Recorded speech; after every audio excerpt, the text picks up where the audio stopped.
kebetulan posisi rumput liar sedang melimpah, jadi harus saya simpan. Nah, gimana cara menyimpan rumput liar atau silase rumput liar buat pakan domba? Simak videonya ya. Banyak. Yang pertama yang harus saya jelaskan mengenai alat dan bahan. Ini jarang sekali diulas di channel-channel yang lain. Nah, kalau untuk bahannya saya menggunakan aneka rumput liar ini. Yang utama itu kan ya.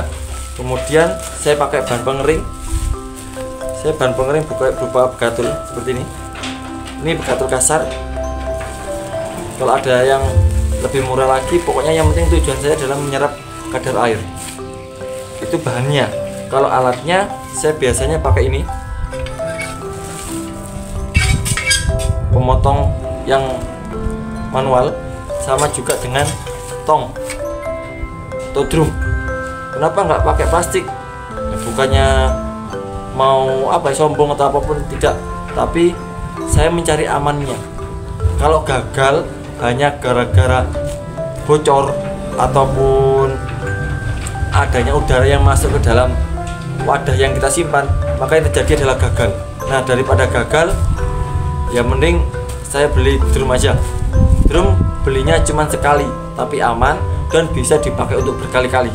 Itu yang pertama, tentang alat dan bahannya. Yang kedua mengenai bahannya dulu ya.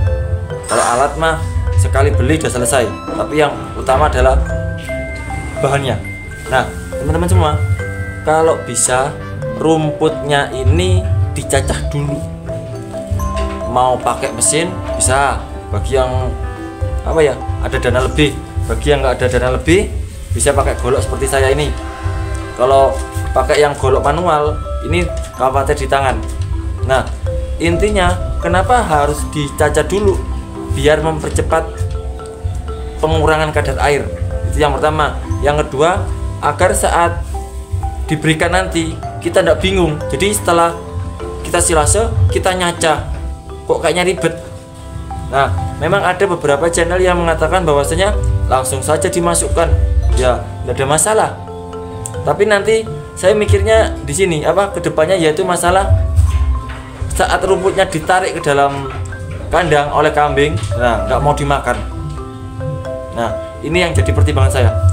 Yang berikutnya mengenai bahan pengeringnya. Nah, bahan pengeringnya ini saya pakai katul kasar. Memang nggak boleh sebenarnya kalau domba pakai katul kasar. Tapi tujuan saya katul kasar ini bukan diberikan ke domba. Jadi nanti saya ayak agar yang saya berikan itu benar-benar rumputnya saja. Nah, sisanya nanti katul yang jatuh-jatuh tadi ini, nah ini saya akan pakai lagi. Nah, jadi memang tujuan utamanya adalah sebagai bahan penyerap air. Ada beberapa channel yang mengatakan nggak usah bahan pengering, nggak ada masalah. Iya, tapi saya meminimalisir kegagalan dari silase rumput liar ini. Bebas teman-teman mau pilih yang mana.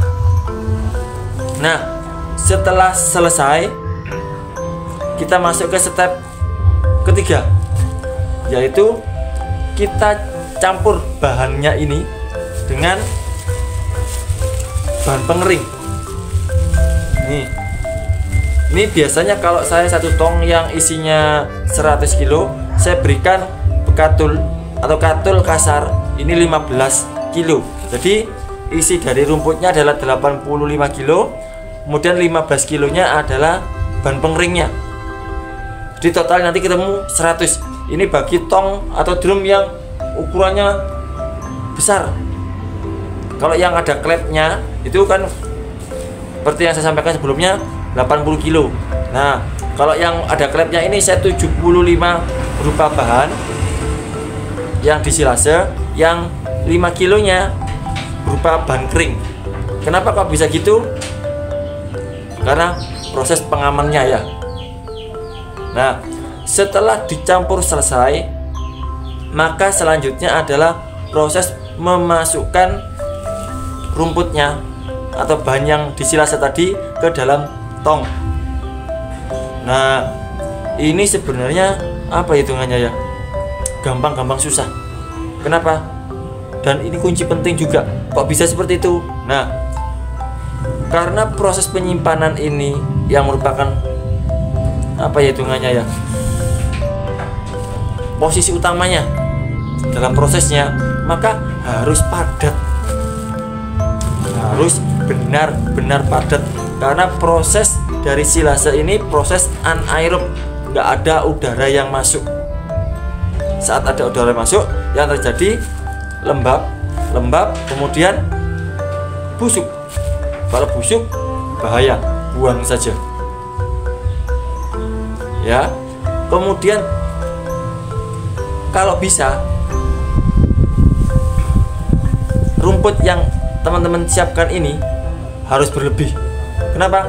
Saat sudah masuk ke dalam tong, ternyata di tongnya itu kurang, kemudian menambah bahan dari luar, wah susah nanti ke kadar airnya ya. Yang pertama kadar airnya, yang kedua kayak gimana ya, sebenarnya tujuannya untuk apa gitu kan.